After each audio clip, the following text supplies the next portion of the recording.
पार्थिव बनाने के 3 क्रम है। पार्थिव बनाने के 3 क्रम है। पार्थिव शिवलिंग का जो निर्माण करा जाता है उसके 3 क्रम है।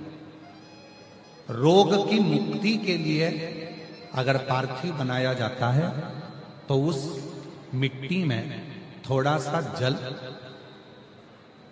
और थोड़ी सी दुर्वा का पानी उस मिट्टी के अंदर डाला जाता है। अगर कोई बीमारी है, वो बीमारी नहीं जा रही, पार्थिव के 3 क्रम बने। अगर कोई बीमारी नहीं जा रही है तो आप पार्थिव शिवलिंग अगर बनाते हो, मिट्टी का शिवलिंग बनाकर पूजन करते हो, तो उसमें जल मिट्टी में और दुर्वा, दुर्वा बोलते हो कि दूब बोलते हो, जो गणेश जी को चढ़ती है दुर्वा,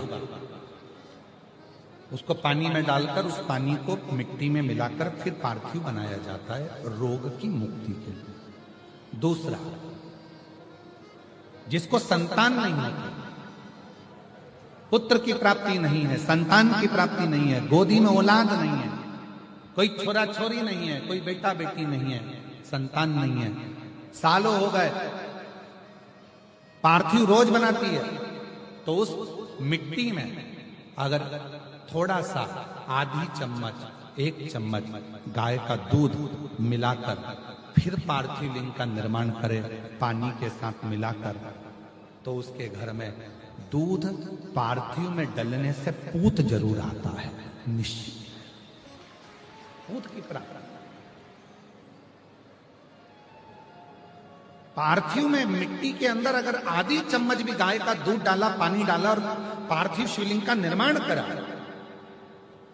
जिसकी औलाद नहीं है, तो वो पार्थिव अगर बना रहा है, पार्थिव का निर्माण कर रहा है, उसका नियम है कि हर प्रदोष को, सोमवार को या सोमवार की अष्टमी को या कभी ना कभी उसका मन करता है तो पार्थिव लिंग का निर्माण करता है। अगर पूत नहीं है तो दूध का प्रयोग करे, तो दूध अगर पार्थिव में मिट्टी में डाला जाए, आधी चम्मच, 1 चम्मच और पानी के साथ मिलाकर जब पार्थिव शिवलिंग का पूजन करते हैं, उसको बनाकर पार्थिव बनाने के बाद जब उसका पूजन करते हैं, तो वो दूध हमारे घर में पूत जरूर देगा। पहले नंबर पर है दुर्वा का जल, रोग निवारण के लिए हो जाता है। पार्थिव में दूसरा वर्णन आया है दूध का डालना, वो संतान देता है। तीसरे नंबर पर पार्थिव अगर निर्माण कर रहे हो, कोई लक्ष्य है, मेरा यह काम है वो पूरा नहीं हो रहा, बहुत दिन से अटक रहा, बाबा पूरा करना है, तो पार्थिव में चंदन घिस के, चंदन को घिसकर उसका थोड़ा सा भाग पानी मिट्टी में डालकर फिर पार्थिव का निर्माण करा जाता है, पूजन करी जाती है। तो जो तुम्हारा लक्ष्य है उस लक्ष्य तक बाबा तुम्हें पहुंचा कर ही रहेगा। पार्थिव निर्माण के कुछ क्रम है।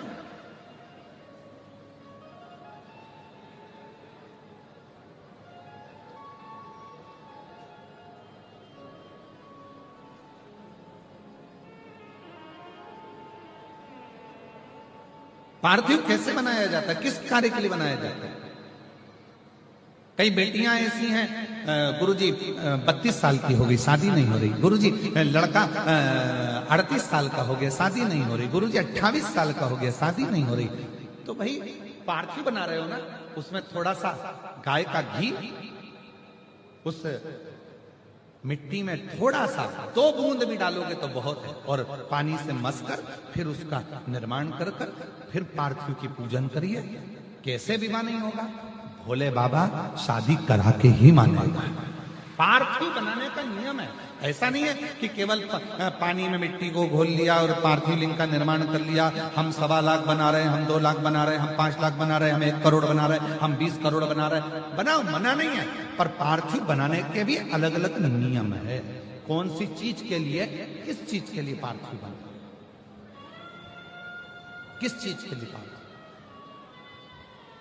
पंचमुखी हनुमान का एक भाव, जैसे बहुत ज्यादा तकलीफ अगर व्यक्ति को हो गई है, बहुत कष्टमय जीवन चल रहा है, हार गए हर जगह से और तकलीफमय जीवन चल रहा है, तो पंचमुखी हनुमान का एक शिव महापुराण का और स्कंद पुराण का एक बड़ा सुंदर मंत्र है। उस मंत्र को आप सब एक बार हमारे साथ में बोलें। ओम नमो हनुमते रुद्र अवताराय सर्व शत्रु संहारणाय सर्व रोग हराय सर्व वशीकरणाय रामदूताय स्वाहा। बस इस मंत्र को हाथ में काली तिल लेकर, एक जौ लेकर और गूगल लेकर, थोड़ा सा इसमें गाय का घी डालकर, कंडे को या अग्नि को जलाकर इस मंत्र का 11 बार 21 बार जाप कर कर अपनी कामना कर कर छोड़ दीजिए। कैसा भी रोग हो, बीमारी हो, कष्ट हो, दुख हो, तकलीफ हो, 21 दिन के अंदर वो आनंद आना प्रारंभ कर देता है महाराज। इस मंत्र, स्कंद पुराण का, शिव महापुराण का ये मंत्र मूल पंचमुखी हनुमान सुख देंगे। और एक और चीज याद रखिए महाराज, यदि कोई काम के लिए जा रहे हो, कोई व्यापार के लिए जा रहे हो या नौकरी करने के लिए जा रहे हो और लगी नहीं रही, बहुत तकलीफ पा रहे हो, सर्विस ही नहीं लग रही, बहुत कष्टमय हो गया, तो निवेदन करूंगा 5 पीपल के पत्ते पर बेसन के 5 लड्डू घर में बने हुए, गाय के घी के 5 लड्डू रख लो। उस लड्डू के बीचों बीच एक आटे का दिया और उसमें तिल्ली का तेल डालकर इसी मंत्र का प्रयोग कर कर पंचमुखी हनुमान का किसी भी हनुमान के मंदिर में जाकर, दक्षिण मुखी हनुमान के मंदिर में जाकर उसको रख कर आ जाइए। इसके बाद आप उस काम के लिए जाइए, आपका काम सफल हो जाएगा। आपको किसी को नहीं कहना पड़ेगा कि हाथ जोड़ना नहीं पड़ेगा, किसी के पांव नहीं पड़ना पड़ेंगे, तुरंत काम होगा। बस इस मंत्र का स्मरण कर कर पंचमुखी हनुमान का भूतेश्वर जो मंत्र है, 7 दुर्वा, और उस 7 दुर्वा को जो ये समझ लेना जरा, जिसका आधा सिर दुखता हो, पूरा सिर दुखता हो, नेत्र में भुकुटियां दुखती हो, सुबह से लेकर रात तक घबराहट उत्पन्न होती हो, बेचैनी होती हो और बहुत ज्यादा तकलीफ में चक्कर जैसा बना रहता है, उसके लिए यक्षेश्वर महादेव की आराधना का स्मरण करेगा। ये शिवलिंग है, जलाधारी है, यहां से पानी बहता है। 7 दुर्वा 7 स्थानों पर जलाधारी पर रख दीजिए। 7 स्थान, 7 ही स्थान पर जल चढ़ाना प्रारंभ करो। जो 1 लोटा जल आप लेकर गए हो, 7 स्थान पर चढ़ाइए। उसके बाद में बचा हुआ जल शिवलिंग पर चढ़ा दीजिए। यक्षेश्वर महादेव का नाम लेकर एक एक दुर्वा को उठाकर रख लीजिए। यक्षेश्वर महादेव का नाम लेकर वो दुर्वा वापिस लेकर आ जाओ। 7 दिन तक सुबह सुबह बिना कुछ खाए उस एक एक दुर्वा को यक्षेश्वर महादेव का नाम लेकर चबा चबा कर खाना प्रारंभ करो। 7 दिन तो जाने दो, 2 दिन के अंदर ही जिसका भी सुबह से लेकर रात तक सिर में दर्द रहता है वो धीरे धीरे धीरे धीरे बंद होना प्रारंभ हो जाएगा और शरीर में जो भी तकलीफें हैं वो रोग धीरे धीरे समाप्त होगा। यक्षेश्वर राम जी महाराज जब गए, हनुमत चरित्र कहता, राम जी महाराज जब जाने लगे तो उन्होंने हनुमान जी से कहा कि तुम क्या चाहते हो? हनुमान जी बोले मेरे को जाना है, क्योंकि जहां राम वहां हनुमान। हनुमान जी जब कहने लगे कि मेरे को जाना है, तो राम जी महाराज बोले नहीं नहीं हनुमान, तुझे सबसे ज्यादा प्रिय क्या है? तो कह राम। तो हनुमान तू कह रहा है सबसे ज्यादा प्रिय है राम प्रिय है, तो एक बार जिस समय देवऋषि नारद का अपमान हुआ, विश्वामित्र बाबा का अपमान हुआ, उस समय पर एक राजा ने जब अपमान करा तो तूने उसको राम नाम लिखकर एक जगह पर बिठा दिया और कहा कि तू राम नाम जपते रहे। उसने राम नाम जपा। तब हनुमान याद कर, मेरे सम्मुख में तू खड़ा था और युद्ध होने वाला था, तो तूने क्या कहा था? प्रभु आप इसको मार नहीं सकते क्योंकि ये आपका नाम ले रहा है। राम से बड़ा होता है राम का नाम, आप इसे मार नहीं सकते। तब आपने ये संवाद कहा था, हनुमान बता तेरी प्रियता क्या है? हनुमान जी कहते हैं प्रभु आपने मुझे जगा दिया, क्योंकि मुझे श्राप ये मिला था कि तू जागेगा किसी के जगाने पर, आपने मुझे जगा दिया।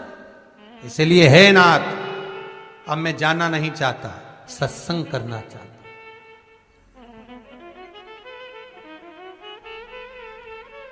श्री राम जी का चरित्र है। अब मैं सत्संग करूंगा, भजन करूंगा, नाम जाप करूंगा, पर राम जी जानते हैं हनुमान से कहा, हनुमान मेरा जाने का समय आ गया, मुझे तो जाना पड़ेगा ना। सीता पृथ्वी में चली गई, मुझे भी जाना है। मैं सरयू के जल में अपने प्राणों को त्यागूंगा, मानव का शरीर है, इसको त्यागना तो पड़ेगा ना हनुमान। हनुमान जी बोले तो त्याग दो, त्यागने में क्या दिक्कत है, त्यागो आप तो। पर दिक्कत एक बहुत बड़ी है।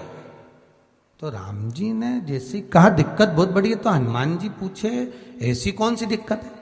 हनुमान जी के शब्द सुने तो राम जी बोले, जब जिस समय पर तुम सूर्य को निगल गए थे, इंद्र को क्रोध आया था और इंद्र ने तुम पर वज्र का जब प्रहार करा था, जब वज्र का प्रहार इंद्र ने करा तब तुम्हारा नाम हनुमान हुआ। तब सारे देवी देवताओं ने तुम्हें वर प्रदान करा। उस जगह पर यमराज भी खड़ा था, तो यमराज ने तुम्हें वर दिया था कि जहां हनुमान होगा वहां यमराज नहीं होगा। अब दिक्कत यह है कि मुझे प्राण त्यागना है और तू मुझे 1 मिनट के लिए नहीं छोड़े, तो यमराज आएगा कैसे। दिक्कत वहां अड़ी पड़ी है।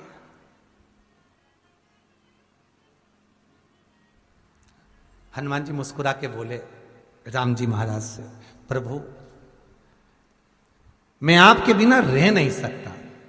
तो राम जी बोले, मैं भी जानता हूं कि तू मेरे बिना नहीं रह सकता, पर एक काम तो कर सकता है ना। क्या? मैं अगर कोई काम बताऊंगा तो तू करेगा कि नहीं करेगा। हनुमान जी बोले, आपका काम और मैं ना करूं, ऐसा कभी हुआ है? जरूर करूंगा। ठीक है। बस अब राम जी महाराज ने सोच लिया कि हनुमान को जाने से पहले काम पर लगाना। अब वो कौन सा काम था, बोलो रे भाई। हनुमान जी को कहां काम पर लगाया राम जी ने? किस जगह पर काम पर लगाया? अरे सभी ने रामचरितमानस सुनी है, खूब सुनी, जल्दी बताओ।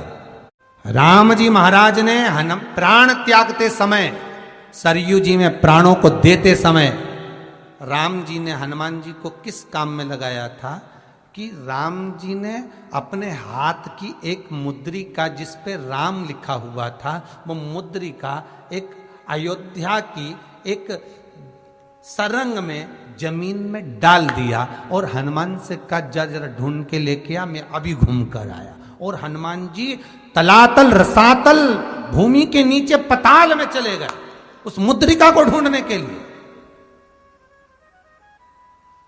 जिस पे राम लिखा है। और हनुमान जी पूछते भी जा रहे, राम कहाँ है? राम की मुद्रिका पड़ी थी, राम की अंगूठी है। अब राम का ही सत्संग करते करते जा रहे। और राम जी चले गए सरयू, क्योंकि हनुमान अगर होगा तो यमराज नहीं आ सकता। हनुमान को यहां से हटाना पड़ेगा, तब यमराज लेने के लिए आ सकता। तब यम आए, और क्योंकि यम अपने नियम को धारण करेगा, चाहे कृष्ण हो चाहे राम। के लिए आतुर हुए शंकर भगवान के सिर से एक पसीने की बूंद पृथ्वी पर गिर गई। गिरते से एक धधकता हुआ अंगारा, लाल धधकता हुआ अंगारा ग्रह एक पुत्र के रूप में जन्म ले लिया। पृथ्वी से हुआ, इसलिए मंगल कहला गया। धधकता हुआ।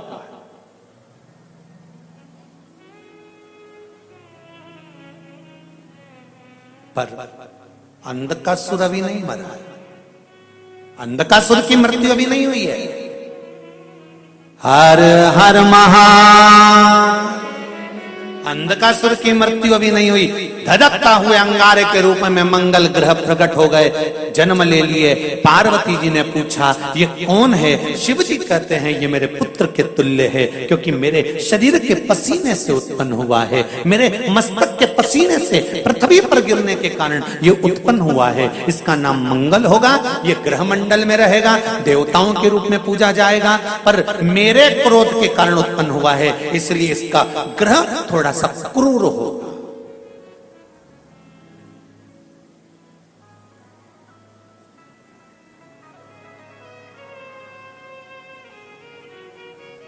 एक बात बहुत ध्यान से सुनिएगा। विवाह, शादी, संतान प्राप्ति, विवाह के बाद में विवाद या किसी नए कार्य के लिए आगे बढ़ रहे हैं और उसमें अड़चन आ रही है, तो एक बार किसी ज्योतिष आचार्य के पास जाकर पूछना, वो बता देगा या तो मंगल या शनि कुछ ना कुछ, कोई ना कोई क्रूर ग्रह तकलीफ दे रहा होगा। ज्योतिष आचार्य के पास जाएंगे, वो कहेगा। जितने भी ग्रह हैं, चाहे राहु हो, केतु हो, मंगल हो, शनि हो, बुध हो, भौम हो, सूर्य हो, ये सारे जो ग्रह हैं ये शंकर भगवान के शिवलिंग के पास में विराजमान है। कभी मौका मिल जाए, विवाह शादी में देरी हो रही हो, या कोई नया कार्य चालू कर रहे हो उसमें देरी हो रही हो, या कोई सर्विस के लिए, नौकरी के लिए जा रहे हो और वो कार्य नहीं हो रहा हो, तो एक धतूरा, केवल एक धतूरा, उस धतूरे को फोड़कर उसके अंदर का फल निकालकर उस फल को शिवलिंग पर चढ़ाकर एक लोटा जल शंकर भगवान को समर्पित कर कर आइए। दिन होना चाहिए मंगलवार। कौन सा दिन होना चाहिए? जम के बोलो जरा, मंगलवार का समर्पित करो। उसके बाद में आप विवाह के लिए अगर समर्पित करे हैं तो विवाह में देरी नहीं होगी। व्यवसाय और व्यापार के लिए या नौकरी के लिए समर्पित करे हैं तो उसमें देरी नहीं होगी। एक पत्र में आया, अष्टमी नवमी अमावस्या की भी और अष्टमी नवमी पूर्णिमा, ये वो तिथियां हैं जिन तिथियों में मां नील सरस्वती का स्तोत्र का पाठ कर कर एक शंख पुष्पी पुष्प, एक अपारिजात का पुष्प जलाधारी पर रखकर 7 बार अगर जल का पात्र से जल चढ़ाया जाए और उसी जल को कटोरी में झेल लिया जाए, उस जल को 3 दिन तक लगातार यदि सुबह दोपहर शाम रोज उस बच्चे को देना चालू करिए, उसके हाथ पैर भी काम करना प्रारंभ करेंगे, उसकी बुद्धि भी काम करना प्रारंभ करेगी। जो वो पलंग पर पड़े पड़े राल टपकाता रहता है, उसको लोग कहते हैं कि 18 साल का हो गया और दिमाग केवल 10 साल का है, 5 साल का है, उसमें धीरे धीरे बुद्धि प्रबल होना प्रारंभ हो जाएगी और वो भी एक दिन कार्य करना प्रारंभ कर, जिसको प्रीमेच्योर बच्चे भी कहते हैं। लोग कहते हैं ये बच्चा जल्दी हो गया था, ये बच्चा बीमार पड़ गया था, बचपन में इसको कोई इंजेक्शन ऐसा लग गया था, बचपन में ऐसा हो गया था, बचपन में वैसा हो गया था, गर्भाशय का जल उसके मुख में चले गया था, तो ये बच्चे की ऐसी गति हो रही है। उस बच्चे के लिए अगर आपके आसपास के क्षेत्र में भी कोई बच्चा ऐसा है तो उसको मां नील सरस्वती का स्मरण जरूर कराएं। और अगर आप लोगों के पास में मां नील सरस्वती का स्तोत्र का पाठ ना मिले तो प्रयास करिएगा, मोबाइल पर सर्च कर कर मां नील सरस्वती का स्तोत्र भी निकाल सकते हो। बाजार में से गीता प्रेस गोरखपुर की किताब में भी ला सकते हो, पढ़ भी सकते हो, घर में उसका स्तोत्र का पाठ भी कर सकते हो। मां नील सरस्वती स्तोत्र का स्मरण और बड़े भाव के साथ करें स्मरण। और कोई कोई माताएं कह देती हैं, कोई बच्चा कह देता है मम्मी मुझे याद नहीं होता, याद करता हूं परीक्षा हॉल में जाकर भूल जाता हूं, मैं कुछ पढ़ता हूं बाद में जाके भूल जाता हूं, स्मरण में नहीं रहता। तो उनसे भी निवेदन है, आप मां नील पाठ नहीं पढ़ सकते, स्तोत्र नहीं कर सकते, संस्कृत में नहीं पढ़ सकते, तो मां नील सरस्वती के नाम से अष्टमी नवमी और चतुर्दशी के दिन एक शंख पुष्पी पुष्प को, नीला कलर का जो फूल होता है बेल में लगा होता है, जो शिव जी को अति प्रिय होता है, उस पुष्प को आप जलाधारी पर रख दीजिए। जलाधारी जानते हो ना सब लोग, शिवलिंग पर नहीं, जलाधारी पर रख दीजिए और जल चढ़ाना 7 बार प्रारंभ करिए। बाबा देव अधिदेव महादेव आपको याददाश्ता में प्रवर करेगा। परीक्षा हॉल में जितना तुम याद कर कर गए हो, अच्छी मेहनत कर कर गए हो, तो भूलोगे नहीं, तुम्हारी बुद्धि तीव्र होती चली जाएगी, प्रबल होती चली।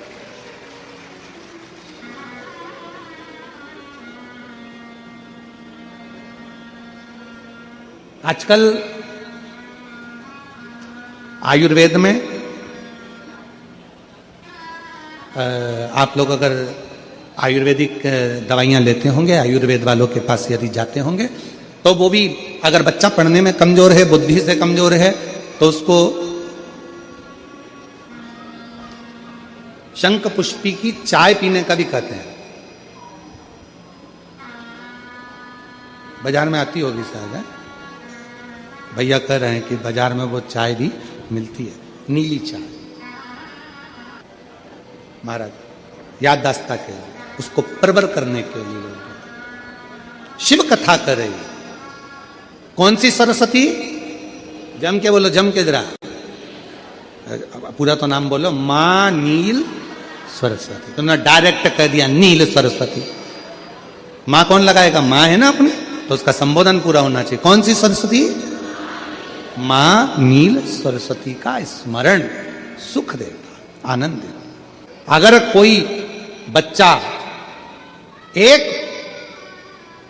शंख पुष्पी पुष्प को समर्पित कर कर जलाधारी पर, और एक लोटा जल यदि वो समर्पित करता है और उस जल का आचमन कोई बच्चा नित्य प्रति करता है, तो वो बच्चा धीरे धीरे विद्वत्ता धारण करता ही जाता है। जो याद करता है वो भूलता नहीं।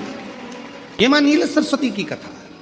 दो सरस्वती का दर्शन आपको और हमको होता है, दो सरस्वती का स्मरण आप और हम करते हैं। एक सरस्वती जो स्वयं श्वेत वस्त्र धारण करी है, हंस पर बैठी हैं और बड़े आनंद के साथ में मां सरस्वती का सुंदर स्वरूप है। पर एक सरस्वती ऐसी हैं जो नीला उनका स्वरूप है और नील सरस्वती के रूप में उनकी पूजन होती है। चतुर्दशी अमावस्या की भी और चतुर्दशी पूर्णिमा की का कोई लाभ नहीं मिल पाता, और वो बच्चा पलंग पर पड़ा रहता है, राल टपकती रहती है, बुद्धि काम नहीं करती।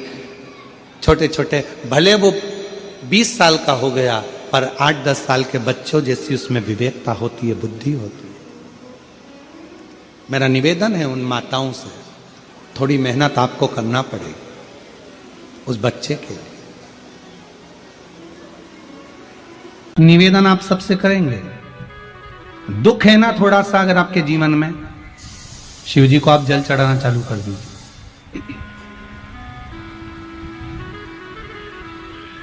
शंकर भगवान को आप जल चढ़ाना प्रारंभ कर दो। अगर दुख है ना जीवन में, शिव जी को जल चढ़ाना प्रारंभ कर दो। और एक निवेदन और करेंगे, अगर दुख समाप्त ही नहीं हो रहा है, कोई बीमारी एक पूरी होती है, दूसरी लग जाती है, दूसरी बीमारी पूरी होती है, तीसरी लग जाती है, तीसरी बीमारी पूरी होती है, चौथी लग जाती है, कुछ प्रॉब्लम चली रही है, तो एक जल के पात्र में जल लीजिए, कलश लोटा पानी का भर लीजिए और उस पात्र में चावल के 2 दाने डाल लीजिए, अक्षत के 2 दाने डालिए। घर में से लेकर जाओ, थोड़ा सा जल बेलपत्री के वृक्ष के नीचे डाल दीजिए, थोड़ा सा जल पीपल के वृक्ष के नीचे डाल दीजिए, और थोड़ा सा जल या तो आंवले का पेड़ मिल जाए या शमी का वृक्ष मिल जाए। शमी का वृक्ष मिले या आंवले का वृक्ष मिले, उसके नीचे डाल दीजिए। 3 जगह पर अगर कोई बीमारी ऐसी हो गई कि वो समाप्त नहीं हो रही, बड़ी बड़ी तकलीफ, मतलब एक बार दवाई अगर चालू हो गई तो दवाई बंद ही नहीं हो रही है, तो उसके लिए आपको 3 जगह पर जल चढ़ाना प्रारंभ कर दो। मात्र 1 हफ्ते से ज्यादा चढ़ाना भी नहीं पड़ेगा। जैसे 1 हफ्ते आप टेबलेट लेते हो, गोली लेते हो, 1 हफ्ते चढ़ाना प्रारंभ कर दो। सबसे पहले बेलपत्री के पेड़ के नीचे क्या करना है, जल का पात्र लेना है, उसमें 2 दाने चावल के डालना, 2 दाने अक्षत के डालिए। पहले बेलपत्री के पेड़ के नीचे जाओ, वहां जल चढ़ाओ, फिर जाइए पीपल के वृक्ष के नीचे, वहां जल चढ़ाइए। आखिरी में या तो शमी के नीचे या फिर आंवले के नीचे, इन दोनों में से कोई एक वृक्ष जिसके नीचे। पर 1 हफ्ते अगर आपने आंवले में चढ़ाया है तो आंवले में ही चढ़ाना, शमी में चढ़ाया है तो शमी में चढ़ाना है। ये बदल के मत चढ़ाना कि आज मैं शमी में चढ़ा देती हूँ, कल आंवले में चढ़ा दूंगी, ऐसा नहीं। कितना सुंदर कहा है। जब जिंदगी बहुत संघर्ष में चल रही हो, बहुत दुख का जीवन चल रहा हो, बहुत कष्ट का जीवन चल रहा हो, बहुत कष्टमय जीवन चल रहा हो, तब शमी के 5 पत्ते, शमी के 5 पत्ते एक दुर्वा के साथ एक अक्षत चावल का एक दाना, वो भी हल्दी में भिंगोया हुआ हो या केसर में भिंगोया हुआ हो। शमी पत्र 5, एक दुर्वा, एक चावल का दाना जो दिल से हृदय से बेलपत्री के वृक्ष के नीचे पार्थिव लिंग का निर्माण कर कर मट्टी का शिवलिंग बनाकर प्रदोष काल में मतलब शाम के समय पर शिवलिंग बनाकर उस पे जल चढ़ाकर जो ये 5 शमी का पत्र, एक दुर्वा और एक चावल का दाना अपनी कामना कर कर जो दुख चल रहा है बाबा से विनय कर कर एक एक पत्ता जब समर्पित कर दे, फिर एक दुर्वा समर्पित कर दे, फिर एक चावल का दाना समर्पित कर दे और बाबा का वहीं पर पुनः विसर्जन कर दे, 3 महीना तो जाने दो, 15 दिन के अंदर वो दुख कटता जरूर है, चाहे कोई भी दुख, किसी भी तरह का दुख क्यों हो। एक बेलपत्र के वृक्ष की परिक्रमा करने वाले को हजारों अश्वमेध यज्ञ का फल प्राप्त हो जाता है, हजारों अश्वमेध यज्ञ का फल प्राप्त हो जाता है। उसी तरह एक पार्थिव लिंग का निर्माण करने वाले को, मिट्टी का शिवलिंग का निर्माण कर कर पूजन करने वालों को 12 ज्योतिर्लिंग के शिवलिंग के दर्शन का पुण्य